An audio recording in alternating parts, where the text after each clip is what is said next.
Good morning, Ahava. This morning we're going to learn how to circumscribe a circle about a given triangle. We do this by finding the perpendicular bisectors of at least two sides of the triangle, and the perpendicular bisectors will intersect at the circumcenter of the triangle. And then we use the circumcenter and a vertex to determine the radius. So the first thing that we have to do is we have to find perpendicular bisectors. Now I'm going to do the perpendicular bisector for segment BC first. I'm going to put my point at B, and I'm going to cut arcs above and below from point B. And then I'm going to go to point C, and I'm also going to cut arcs above and below from point C. And when I draw the line segment between these 2 points, remember 2 lines intersect in a point, and then 2 points determine a line. So when I draw this line, I end up with a perpendicular bisector for this segment right here. That is a perpendicular bisector for that segment. Now I need another perpendicular bisector. I can either do it for line segment AB or for line segment AC. I'm going to choose to do it for line segment AC. And I think I will open my compass just a little bit wider. And I'm going to cut an arc, again, above and below from point C. And I changed the measurement of my compass so that it would not intersect at the same point as before, because I wanted you to see that I'm doing a perpendicular bisector now of line segment AC.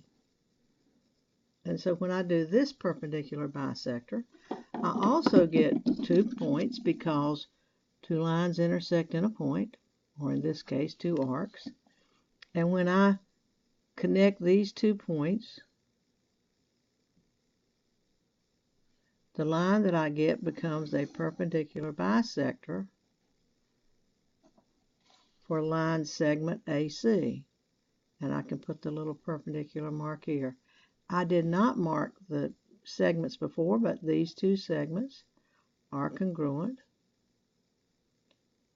as are these 2 segments. But notice that this is not a right triangle. If it were, then the center of my triangle would actually have been the perpendicular bisector, or the radius would have been line from here to there. But notice, where do these 2 perpendicular bisectors intersect? Where these perpendicular bisectors intersect right here, I'm going to call that point O, or you can call it point X. I think your book may have called it X. But point O is going to be my circumcenter, or the center of my circle that it will be circumscribed about this triangle. Now, if I have done this correctly, then it does not matter whether I choose OA or OB or OC to be my radius, because all of these points should lie on my circle. Now, it's obvious that I'm going to have to change the measurement of my compass. And I know it's hard for you to see some of what I do with this, because the way I have to set up my camera on my tablet is awkward, to say the least. But I'm trying to do it so you can still see what I'm doing. I'm trying to measure segment for A to O.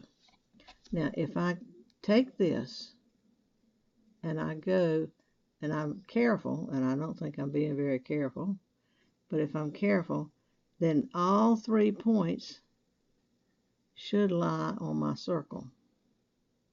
Now, I will be the first to tell you that I have some difficulty doing this when I'm not right above it. So you can see that I did not quite touch C and B. So that probably might mean that I was just a little bit off with my measurement. Let's see if I would have put this and started at B. Sorry, put my point at O. If I would have started at B, would that have been a little more accurate?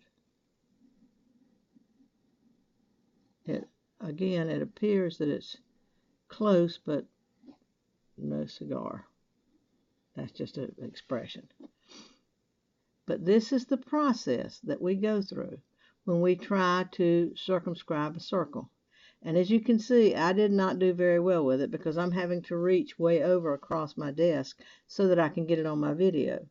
But for you, you'll be able to work right down looking over it. And you should, if you practice this a couple of times, no matter what kind of triangle you draw, whether it's equilateral, isosceles, right triangle, whatever, you should be able to circumscribe a circle about a given triangle. And this is a fun thing to practice. So practice this.